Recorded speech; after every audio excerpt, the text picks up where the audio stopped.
Sirotons le houblon, le podcast qui fait glou-glou dans tes oreilles.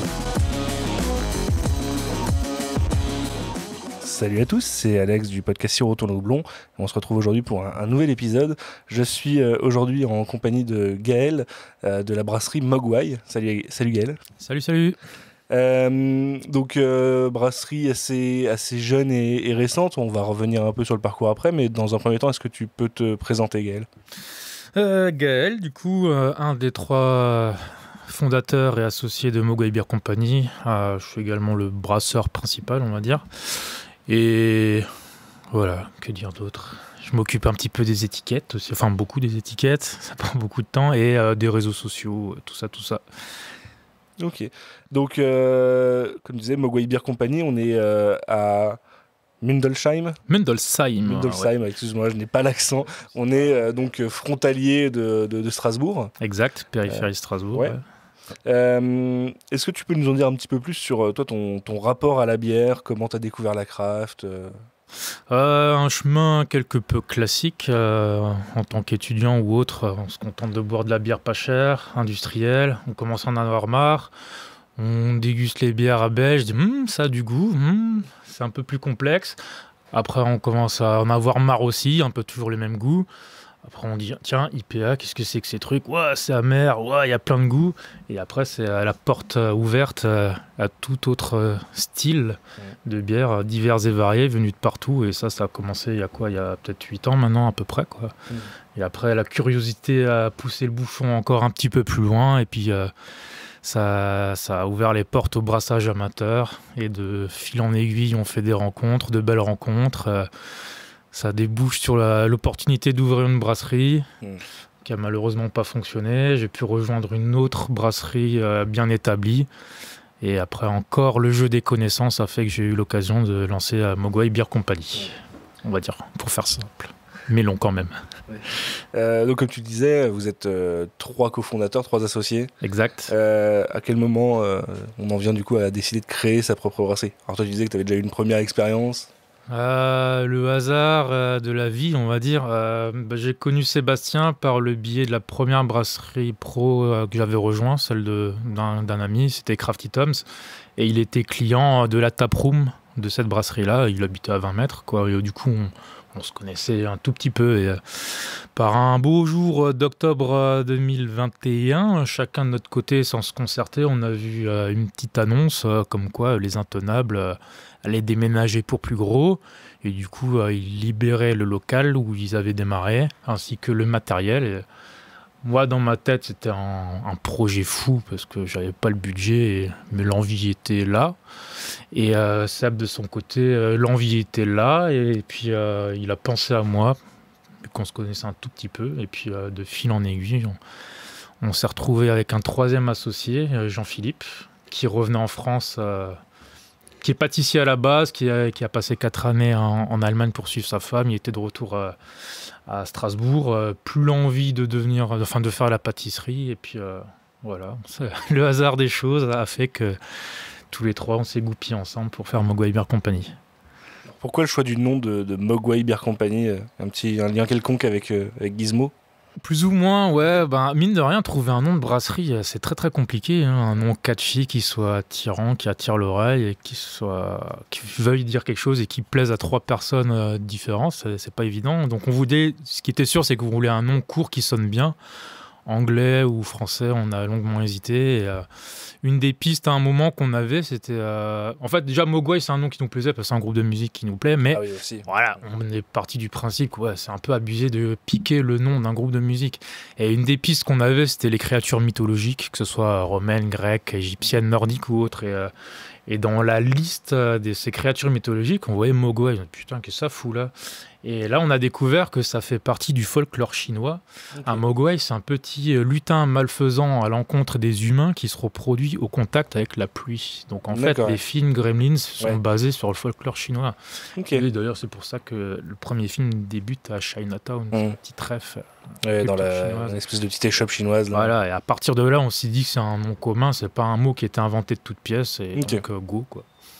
Et du coup, ça fait aussi référence à la pop culture dont nous sommes tous les 3 friands. Et ça se retrouve un petit peu dans les visuels de nos c'est canettes. quelque chose que j'avais un peu noté, on reviendra dessus un peu plus tard. Tu l'as précisé un peu plus tôt, donc le local dans lequel est installée la brasserie, vous l'avez du coup récupéré des intenables qui avaient déjà leur brasserie, qui eux-mêmes l'avaient récupéré du coup de Crafty Toms, donc un peu la boucle qui est bouclée pour toi. C'est ça, ouais, retour aux sources.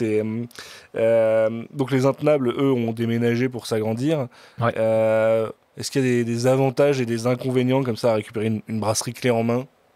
Avantage, on nous file les clés et pouf, ça démarre tout de suite. Donc très très gros avantage pour ne pas perdre de temps et produire tout de suite. Inconvénient, pas trop, si ce n'est que du coup ça fiche une sacrée pression parce que les intenables ont sorti de très bonnes bières de cette install et du coup si on se rate, on passe un peu pour des gros blaireaux. Après, on reviendra un peu dessus après, mais dans les bières que brasse Mogwai, il y a un peu de tous les styles, dont des choses assez peu communes. C'était peut-être aussi, si la brasserie telle qu'elle te convient et donc elle est adaptée, c'est peut-être aussi un petit coup de chance. Il y a peut-être des spécificités de matos qui font que ça n'aurait pas pu être possible de faire ce type de bière-là. Disons que c'est un matos qui permet de faire les choses bien, ne serait-ce qu'on va dire des fermenteurs isobarométriques, donc qui gèrent la pression, qui sont thermorégulés, donc on peut régler la température, et ça c'est déjà 2 points clés pour faire des bières de qualité, parce que la fermentation, c'est vraiment un point critique où il ne faut pas se louper, quoi. Ouais, alors tu le disais juste avant, les intenables ont sorti des belles bières de cette brasserie. C'est une brasserie qui, mine de rien, a plutôt une bonne presse auprès des consommateurs et amateurs de bière craft. Très il y a eu une petite passation, ils vous ont donné un coup de main pour vous former, pour réussir à tirer le plein potentiel du matos. Ouais, bien sûr, il y a eu une période de formation, on va dire, d'une journée. Moi j'avais déjà brassé il y a 2-3 ans dessus à l'époque de Crafty Toms, mais bon...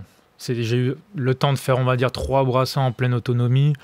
Entre-temps, je me suis retrouvé à brasser sur une autre install, dans une autre brasserie. Donc forcément, j'ai un peu perdu la main sur toutes les petites subtilités, on va dire. Bon, après, le fait d'avoir cette expérience dans les 2 années dans l'autre brasserie, ça m'a beaucoup aidé à vite capter un peu comment ça fonctionne, comment ça tourne, quoi. Après, il y a forcément des petits détails à gauche et à droite, des petites boulettes qui se font, mais qui permettent d'apprendre très rapidement de ses erreurs, quoi. Et puis go. On l'évoquait au tout début, Mogwai, ça reste une brasserie très jeune. Oui. Donc c'est quoi, vous avez récupéré, vous avez fondé en gros l'entreprise début 2022, vers mars. Avec création de la société, pour toute la partie administrative. Ouais. Première bière brassée en mai et première sortie en juin 2022. Exact. Donc là, au moment où on enregistre, ça fait 1 an et 2 mois on va dire de commercialisation. Oui. Ça s'est bien passé cette première année, ça a été... Beaucoup mieux que ce qu'on espérait dans nos rêves les plus fous. Ouais, on a eu la chance assez rapidement de faire le bière à Lille en septembre. On y avait présenté la 2e vague de nos bières. Et on a eu de très bons contacts avec des distributeurs. Et du coup, dans la foulée, on va dire septembre-octobre, on s'est déjà retrouvé à être distribué en national, quoi. Le truc qu'on s'imaginait absolument pas faire avant au moins 2 ans d'existence, quoi. Donc, un truc complètement dingue qui nous a beaucoup aidé à bien démarrer. Ouais. Et à se faire connaître et oui, carrément, ouais. Pour parler un petit peu matos, même si ça parlera pas forcément à tout le monde, et on est sur une salle à brasser de 5 hectos. Oui, donc 500 litres. Ouais, 500 litres, derrière tu as des fermenteurs de 5, 10 et 20. Non, on a 5 fermenteurs de 10 hectos, 5 fermenteurs de 1000 litres et 2 de 2000 litres. Ouais.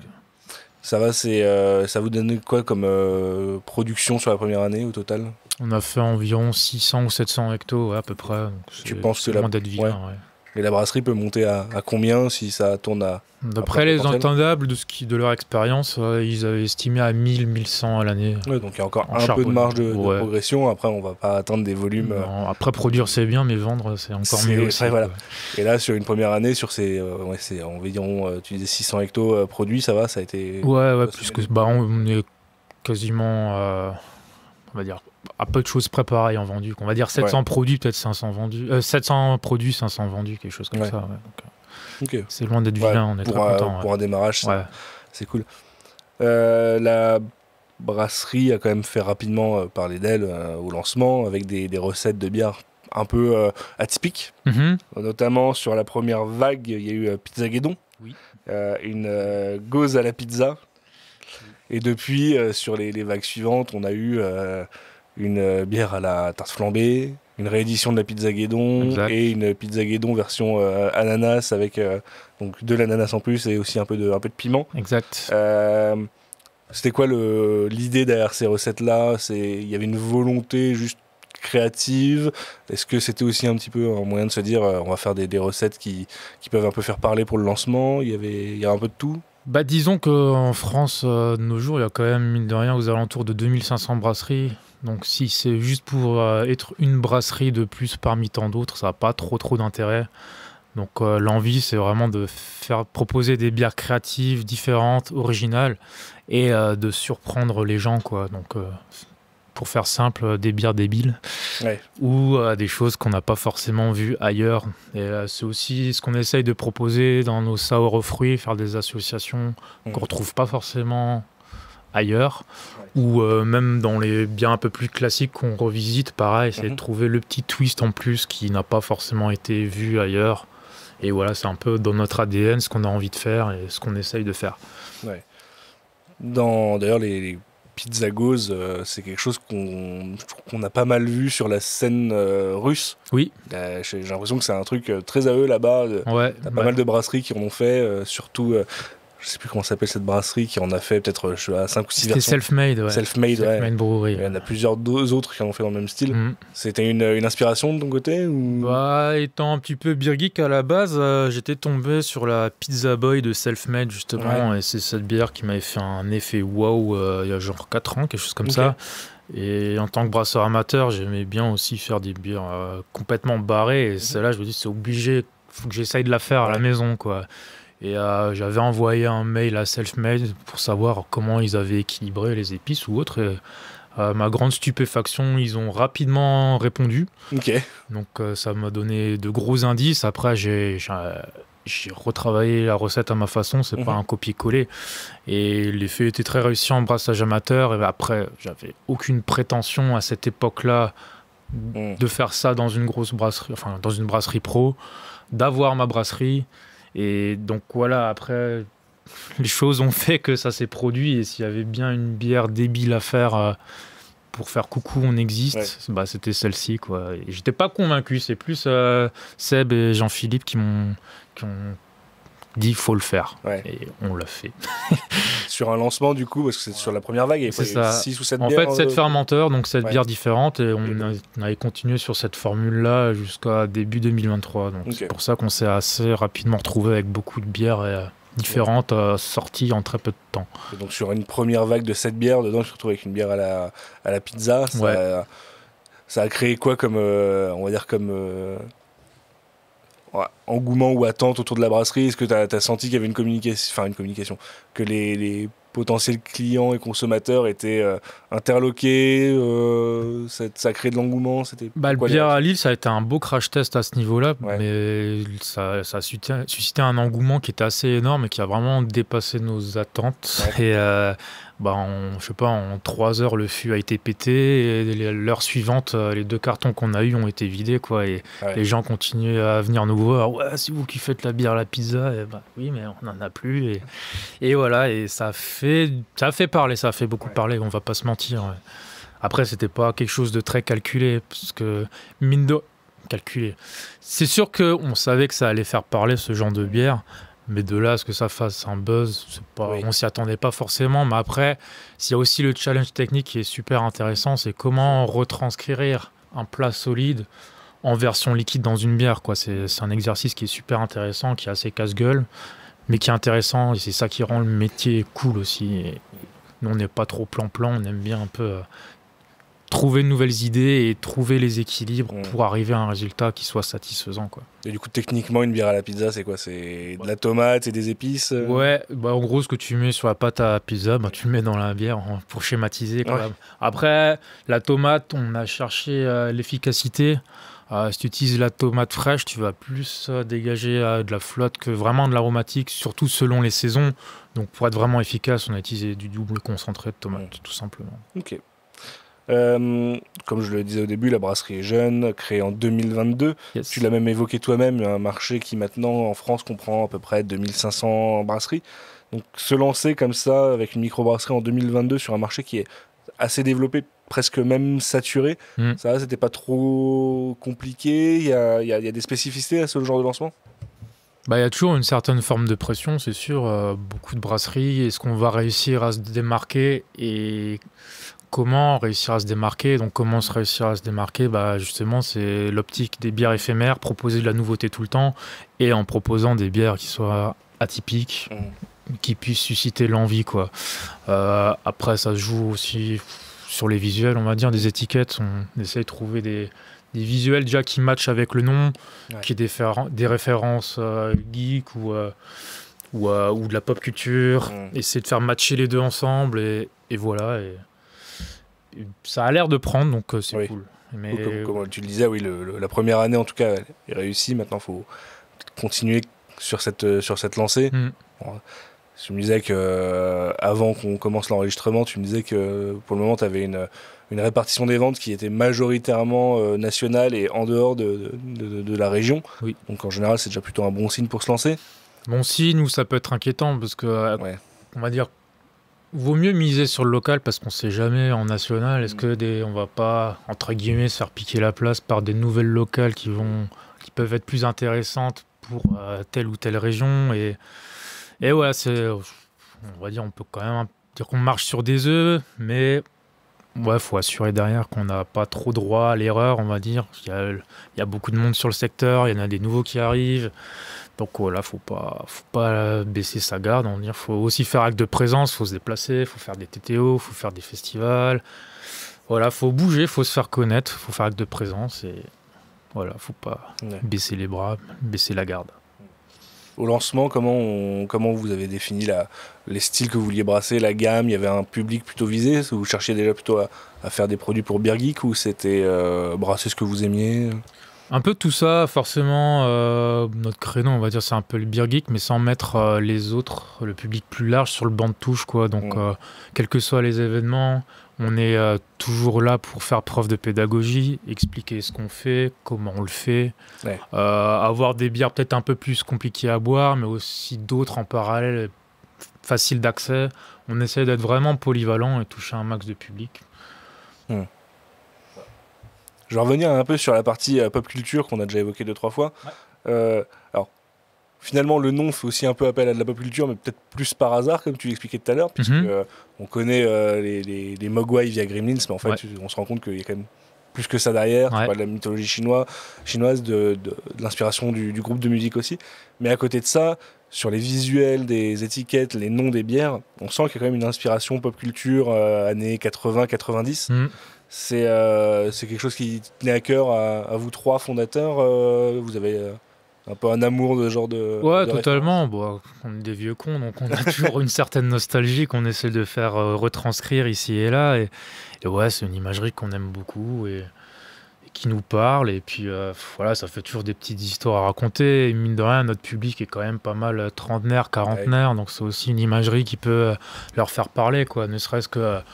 ce qu'on avait fait, les Citra ou Strata, c'est plus fort que toi, en hommage à Sega, avec le slogan Sega, c'est plus fort que toi, et des hérissons qui font rappel à Sonic, le hérisson. Le bleu qu'on utilise dans le texte, c'est le même bleu que le logo Sega. Enfin, voilà, il y a des petites subtilités comme ça qu'on s'amuse à mettre, à planquer plus ou moins discrètement, quoi. Bon, maintenant, on parlait de cette première année de lancement. Sur la suite, c'est quoi les intentions, les objectifs de la brasserie? Il y a, en termes je sais pas, d'évolution, est-ce qu'il y a une gamme permanente qui va arriver? Est-ce que, je sais pas, peut-être que vous allez chercher à produire des bières peut-être plus accessibles justement pour aller chercher du marché local, ou on reste dans cette optique à 100%? Non, on va un peu continuer sur ce qu'on fait actuellement. Gamme permanente, c'est une question qu'on se pose de temps en temps, qu'on nous demande aussi, mais c'est pas le gros de la demande, on va dire. C'est sûr qu'il y a une partie du public assez restreinte, mine de rien, je trouve. J'ai l'impression, en tout cas, qui aime avoir son réconfort toute l'année. J'aime bien cette bière, j'aime bien l'avoir toute l'année. Alors qu'il y en a d'autres qui sont friands de nouveautés, que ce soit les cavistes, les bars ou même la clientèle. Donc, c'est un sujet vraiment qu'on se pose depuis le début. Pour l'instant, on continue comme ça. On verra où ça nous mène. Après, ça permet d'expérimenter pas mal de choses. Et si on voit qu'il y en a une qui suscite vraiment l'envie, peut-être qu'on sera amené à la faire en permanent. Mais si on fait une gamme permanente, c'est 3-4 bières et pas plus, quoi. Ouais. On va dire celle qu'on fait revenir chaque année pour l'instant, c'est la Pizzaguedon. À voir si ça va pas trop lasser les gens à la longue, parce que c'est une bière plus de partage, une canette tout seul. Clairement, c'est pas comme ça qu'elle se consomme. C'est comme une vraie pizza où on va dire chacun prend sa tranche et puis voilà. Et donc voilà, si on fait une Pizzaguedon par an, c'est peut-être juste une variante comme on a fait avec la hawaïenne cette année. À voir, quoi. Pour l'instant, on va dire on reste sur la formule éphémère et puis on verra ce que l'avenir nous dira. Oui, c'est vrai que c'est quelque chose qu'on n'avait pas encore évoqué, mais la brasserie conditionne ses bières exclusivement en canette, enfin en fût aussi, mais sur la partie vente à emporter, c'est exclusivement de la canette, 44 centilitres. Exact. C'était un choix au lancement, c'était une contrainte technique. À la base, on aurait préféré peut-être du 33 centilitres. Ouais. Justement, pour proposer des bières moins chères. Enfin, une canette 33 forcément coûtera moins cher qu'une 44, mais la machine qu'on a ne permet pas de switcher d'un format à l'autre. Typiquement, si on avait la possibilité, on l'aurait fait sur la Pizzaguedon ou la Flamingos pour des bières plus compliquées à boire ou des bières plus fortes. Mais malheureusement, ce n'est pas le cas. Et bon, investir dans une nouvelle en canneuse, c'est un sacré budget, surtout qu'on a déjà eu un bel emprunt pour reprendre tout ça, quoi. Donc, à voir à terme. Hein, si on doit changer d'encanneuse, forcément, on switchera sur un modèle qui permettra de changer de format. Voilà, exact. Mais pour l'instant, malheureusement, on doit se contenter du 44. Ouais. Après, c'est un format qui, en général, plaît bien aux bières geeks. C'est peut-être plus adapté à des bières de soif, on va dire. Des bières de soif pour bières geeks. Un mazout à 44, c'est un peu plus ardu, mais la question, c'est privilégions le partage. La grande question, c'est est-ce que pour un bière geek, une double IPA ou une double NIPA, c'est une bière de soif? Oui. Oui. D'ailleurs, on a quand même beaucoup parlé de la Pizzaguedon jusqu'à maintenant, mais quels sont les différents styles qu'a travaillé la brasserie jusqu'à maintenant? Parce qu'on n'a pas fait que des bières à la pizza ou à la tarte flambée. Du tout, non. Il y a quand même eu des choses dans tous les sens, de tous les styles, de l'acide, de la houblonnée, ou même des styles parfois un peu plus traditionnels, mais revisités avec un petit twist. Ouais, exact. Faire peut-être un petit descriptif du florilège de tes recettes préférées. Préféré, oula, il n'y en a pas beaucoup, non je plaisante.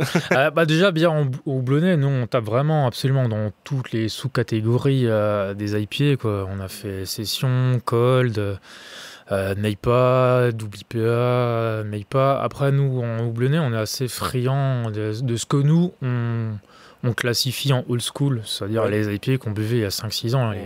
Les IPA bien sèches, bien amères, voilà. NIPA, c'est intéressant pour la partie technique. C'est un style de bière très technique à brasser, mais c'est pas ce qu'on préfère boire. Pour nous, c'est plus lassant. Donc, on en fait parce qu'il y a un public pour ça et que c'est toujours intéressant à faire. Mais après, en houblonné, on aime bien les old school, quoi. Que ce soit double IPA ou IPA. Après, pour le reste, des sours aux fruits, ou comme dit, on essaye de faire des associations plutôt originales qu'on croise pas à tous les coins de rue, on va dire. En traditionnel, on a fait une pils à l'herbe de bison, par exemple, ou l'herbe de bison qu'on trouve dans la vodka Zubrowska. Mais contrairement à ce qu'on serait tenté de penser, ça apporte pas des notes herbacées, mais de vanille. Donc voilà, c'est plutôt intéressant. Mais on garde toujours le profil pils, un truc avec une bière qui soit clean et crisp, mais avec le petit twist derrière. Et on avait fait pareil pour une Martsen au poivron de Java, donc une bière ambrée, on va dire, de fermentation basse, mais qui réchauffe la bouche par le poivre de Java et qui apporte aussi des petites notes d'agrumes. Prochainement, je sais pas quand tu diffuses l'émission, ça sortira pas tout de suite. Et voilà, on va faire une Kölsch fleur de sureau, toujours pour garder le côté tradi, mais avec le petit truc sureau. C'est assez classique dans la bière, mais c'est quelque chose qui peut se marier justement avec des bières simples comme ça, quoi. Et voilà, et puis la suite, on continuera de faire des bières à la con, on continuera de faire des bières houblonnées, et voilà, quoi. Des petites idées déjà sur les prochaines recettes de bière un peu loufoques. Mais c'est plus marrant de garder la surprise, le suspense. Bien sûr. On a fait des essais justement pour les bières un peu pétées comme ça. Il y a quand même souvent un gros travail d'équilibre à faire entre les différents ingrédients. Et c'est quand même assez risqué de le faire tout de suite en one shot sur du 1000 litres, on va dire. Donc, du coup, toi, tu fais un peu de tests en petit batch sur du brassard. Je fais moi, où j'ai sous-traité un très cher stagiaire qui a profité de son passage là pour faire ça pour nous, donc c'est cool. Et ouais, donc c'est le format amateur est toujours bien, je trouve, de garder en parallèle quand on fait ce genre de bière. Ça permet de limiter un peu la casse. Oui, forcément. Toi, juste comme ça, à titre perso, tu parlais des West Coast, c'est le style que tu préfères boire, toutes bières confondues? Je préfère, ouais. Là, c'est cool, ça commence à revenir un petit peu sur le devant de la scène. Enfin, cool. On aurait aimé être un peu plus seul, on va dire, sur le marché des West Coast, mais bon, je plaisante. Mais non, c'est cool que ce style de bière revienne, et c'est un sentiment que j'avais personnel. C'est Neipa, c'est sympa, mais je trouve qu'on sature vite, on tourne vite en rond. Et un petit retour aux sources à des bières houblonnées, ça fait super plaisir. Et voilà, nous, c'est un créneau qui nous plaît vachement, et on en sortira régulièrement, quoi. Ouais, les bières houblonnées, en plus, t'es sur un marché en tout cas, qui est beaucoup plus riche, qui pourrait nous le laisser penser quand tu vois toutes les Neipa qui sortent. Mais tu peux aller travailler de la Black IPA, de la Sour IPA, de la Brut IPA. Vous avez fait une Cold IPA récemment. Il y a quand même des styles et des manières de travailler le houblon de plus en plus variés. Exact. C'est des choses que vous allez aussi un peu expérimenter, parce qu'il y a quand même l'aspect, mine de rien, commercial. Il faut quand même vendre ses bières derrière. Et on sait qu'il y a des styles qui sont plus compliqués à vendre. Donc comment on trouve l'équilibre? Justement, en faisant plein de bières éphémères, comme ça on peut prendre le risque avec une ou deux bières. Par exemple, on a fait une Black IPA. Clairement, ça se vend pas terrible. C'est vraiment de la vente sur le long terme, mais on avait envie de le faire parce que ça permet de faire de garnir notre collection Pokémon, de garnir notre Pokédex en style de bière, et puis ça change un petit peu, quoi. Une bière houblonnée qui soit un peu plus maltée. On a aussi fait une Red IPA qui est très intéressant, qu'on voit pas souvent. Bah voilà, nous on en a fait une. Et voilà, on aime proposer des choses différentes, avoir un panel assez riche et diversifié. Et d'ailleurs, quand on étale nos canettes dans les festoches, il y a facilement une quinzaine de canettes sur la table. Donc les gens, ils ont du choix, et c'est cool pour eux. Et c'est cool pour nous d'un point de vue créatif et brassicole, quoi. Ça permet de changer le train-train quotidien, ne serait-ce qu'au terme des flaveurs, des odeurs qui émanent de la brasserie. Tu dis, oh purée, c'est la première fois que je sens du malt là-dedans, ça faisait longtemps. Et ouais, ça fait plaisir, quoi. Ça change. Est-ce qu'il y a des styles peut-être un peu historiques ou oubliés que t'aimerais refaire venir sur le devant de la scène?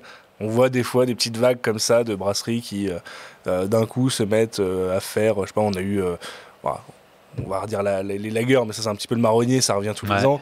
Mais il y a aussi, là dernièrement, on a vu quelques Liechtensteiner, des trucs dans ce genre-là. Est-ce qu'il y a des styles comme ça, toi, qui t'inspireraient, soit tel quel, soit en base pour travailler quelque chose? Je vais refaire un Kvass, un truc comme ça, les bières nordiques, j'aimerais bien faire avec infusion de baie de genévrier, mais avant de le faire, j'aimerais bien pouvoir en goûter, histoire d'avoir quand même une petite référence. Après, c'est pas les ressources qui manquent sur Internet, les données et tout ça.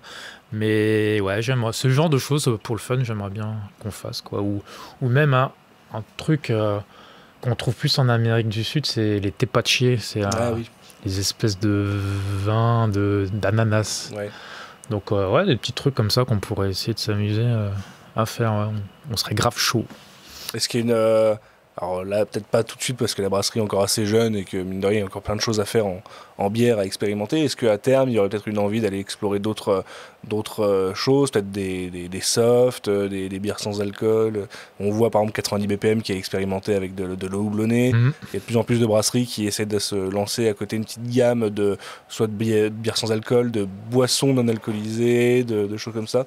Ou alors dans l'autre opposé, des spiritueux. Les softs, c'est pas le truc sur lequel on va le plus s'orienter, même si on est en train de faire des petits essais de limonade. Donc à voir, peut-être que on va bifurquer un petit peu dessus occasionnellement. Spiritueux, je pense pas, parce que c'est tout de suite du matos un peu différent et c'est aussi un savoir-faire qu'on n'a clairement pas.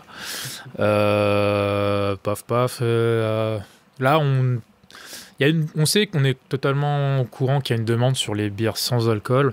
Donc nous, ce qu'on fait, c'est qu'on tente des bières très faibles en alcool. L'année dernière, on avait une session IPA à 3,2. Cette année, là, on propose toujours une micro sour à 1 degré seulement, avec du maté et du citron vert. Donc voilà, on va peut-être plus s'orienter de temps en temps sur des bières légères en alcool. Ouais, le low alcool qui est peut-être aussi plus accessible, plus facile à produire pour une brasserie craft. Non, justement, non. Non, même pas. Non, du tout. Par rapport à du sans alcool, je veux dire. Non, pas Même forcément. pas. En fait, les bières faibles en alcool, c'est très compliqué parce que déjà, c'est très fragile du point de vue bactériologique. Ouais. C'est aussi un peu comme les pils, hein, c'est comme on dit en anglais, there's nowhere to hide. Hein, le moindre défaut, il t'explose à la bouche. Et aussi, c'est avec les bières faibles en alcool, souvent on se trouve avec un corps qui est très flotteux et c'est pas très agréable à boire, quoi. Donc il y a pas mal de travail pour sortir des choses correctes en sans alcool et c'est un truc sur lequel on essaie de s'orienter, quoi. Pour l'instant, c'est pas trop. On est plutôt satisfait de ce qu'on fait, mais si on veut s'approcher des 0,5 comme certains le font, comme le Père à la Mer avec son eau de nuage ou du Athletic Brewing, du Big Drop ou du Brûlot ou les trucs comme ça, c'est encore un autre boulot. Ouais. Qu'est-ce qu'on peut attendre de Mogwai sur les prochains mois, prochaines années, l'expérimentation sur des nouveaux styles, sur oui, une croissance, je te les souhaite en tout cas, mais c'est possible, bien sûr. Achetez-nous, s'il vous plaît. Oui, on va continuer d'expérimenter. On a nos premières bières en barrique qu'on va essayer de sortir à la fin de l'année, si on a le temps. Ouais. Sinon, ça va dormir encore un petit peu jusqu'à son Si le temps et la barrique fait bien son travail. Exactement, oui. On a notre première wild qui est en cours, donc ça sera pas avant l'année prochaine, vu que ça prend du temps. Après, est-ce qu'on va la barriquer ou pas, telle est la question, on verra. Peut-être qu'on fera 2 versions. Enfin bref, il y a pas mal de trucs dans les tuyaux et voilà. Après, on va continuer à taper dans tous les styles, à essayer de proposer des choses originales et voilà, toujours faire en sorte que la qualité soit là ou encore mieux. Et voilà, c'est ça qui est intéressant aussi dans le brassage de bière éphémère et dans plein de styles, c'est que ça permet d'apprendre peut-être plus rapidement que de faire tout le temps la même chose, en fait. Voir jusqu'où on peut pousser les potards en termes de minéralité, au niveau dosage des houblons, des fruits, des épices, des herbes, et tutti quanti. Est-ce qu'il y a des sujets en particulier que tu aurais voulu aborder dans ce podcast que j'aurais négligé? Non, tu fais très bien ton travail. Après, petit détail, j'en sais rien. Moi, je vais pas faire ma pleureuse, mais c'est vrai que il y a une demande en bière à la con et on est très content de le faire, mais ça, parce qu'il y a un public pour les bières à la con. Mais dès qu'on touche, ce qui est un peu frustrant justement avec la Pizza Guédon, la Flamingos qu'on a fait, c'est que les journaux, les médias locaux, ils s'intéressent à nous juste parce qu'on a fait ces bières à la con. Ils s'intéressent pas pour le reste. Et du coup, ces articles-là, ils déclenchent une vague de commentaires de gens, mais t'as envie de... Tu perds foi en l'humanité, mais pourquoi vous êtes aussi méchants? Vous avez rien fait, c'est que de la bière, calmez-vous les gens. Et quand tu vois que le grand public a encore du mal à accepter certains styles craft, ne serait-ce que les New England IPA, où on parle même pas des sour, alors je pense que quand tu leur mets une bière à la pizza sous le nez, ça doit être encore plus compliqué. Mais en effet, quand j'ai préparé le podcast, j'ai fait évidemment quelques recherches et rapidement on tombe sur des articles qui parlent de bière à la pizza et ainsi de suite. Donc, c'est ce qui fait parler. C'est ça aussi un peu le revers de la médaille, c'est que ça fait parler, mais il y a une petite application que tu dois connaître très bien qui s'appelle Untappd.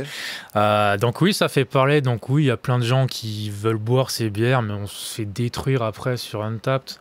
Genre, ok, c'est bien fait par rapport à l'intitulé, mais c'est pas bon. Ou mais c'est compliqué à boire. Et du coup, on se retrouve avec notre moyenne Untappd qui se fait chuter. Et quand tu as des professionnels de la bière qui se basent sur les moyennes Untappd, ça, disons, on vous prend pas parce que c'est pas assez haut.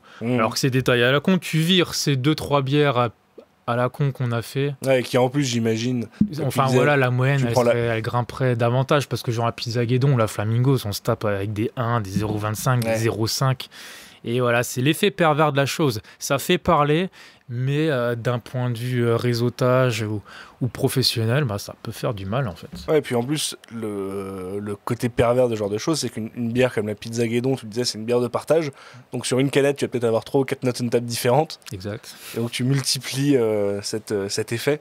Après, de manière générale, est-ce que es satisfait des retours des consommateurs qui boivent les bières Mogwai, que ce soit via une table ou je sais pas, les messages que tu peux voir sur les réseaux sociaux. Ouais, bien sûr. Ouais, c'est toujours ça qui est un peu grisant, quoi. C'est la réaction des gens. Et ça fait sacrément plaisir et c'est ça qui me motive à continuer l'aventure aussi. Et voilà,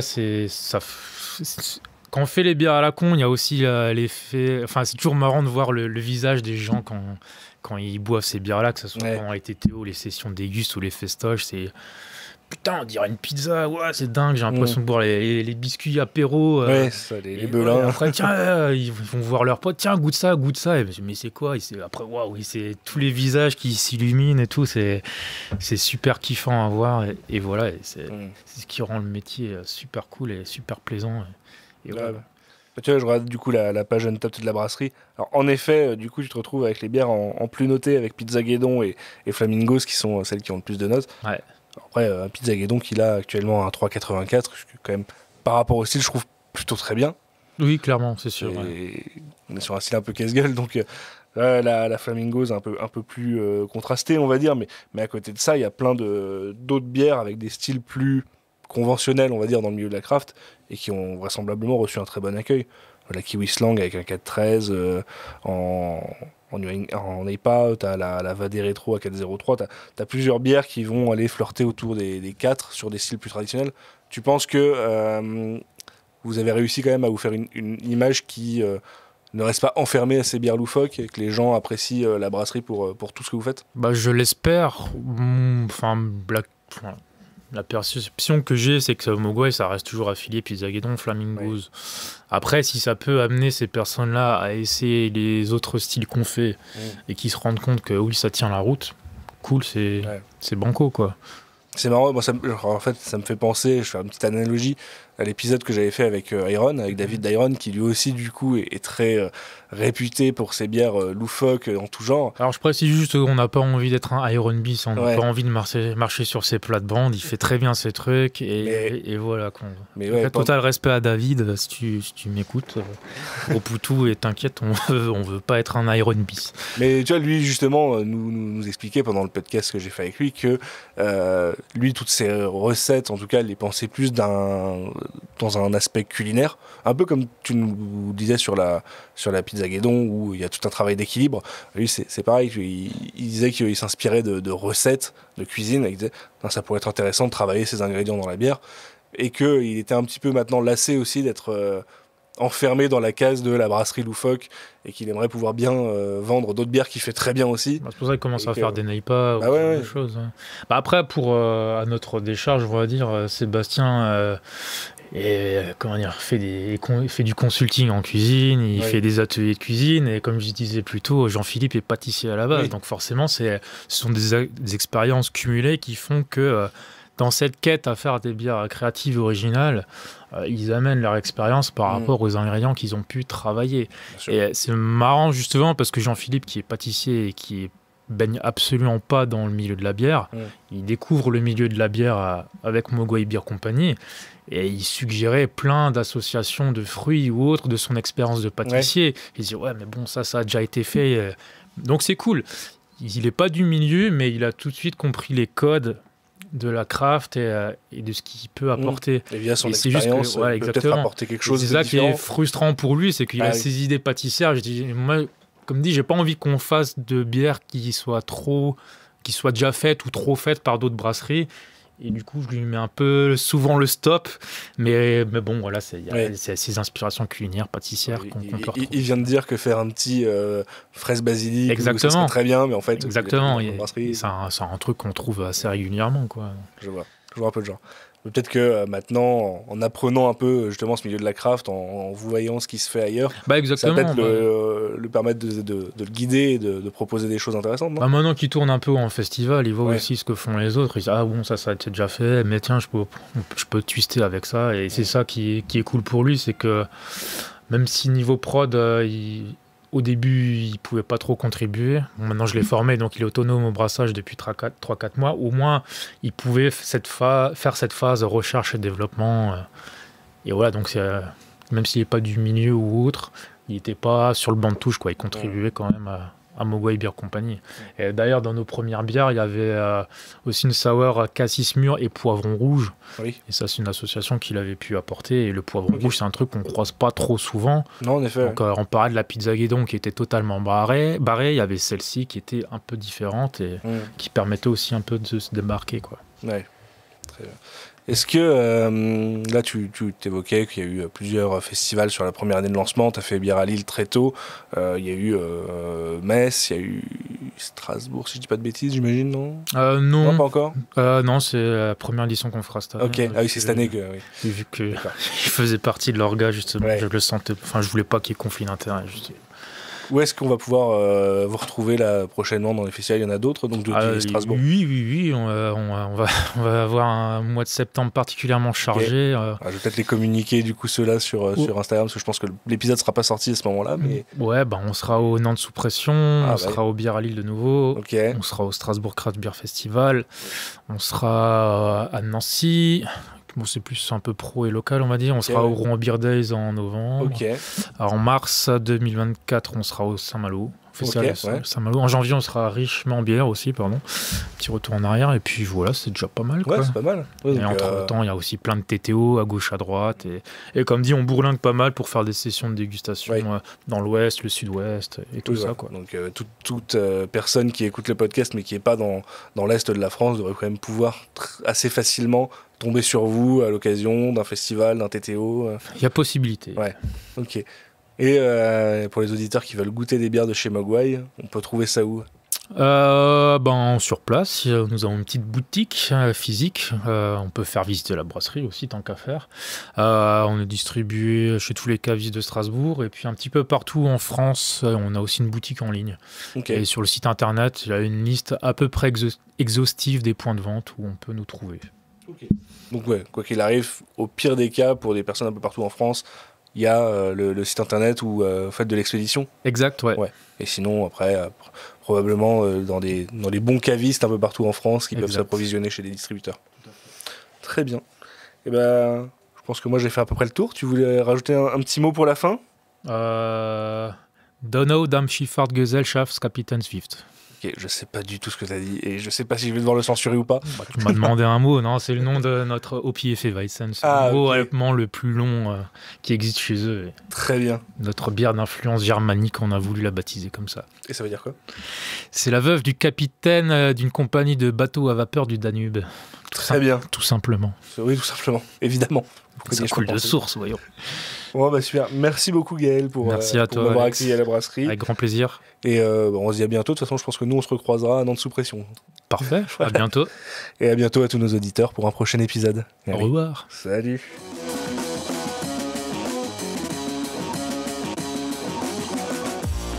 Sirotons le houblon, le podcast qui fait glou-glou dans tes oreilles.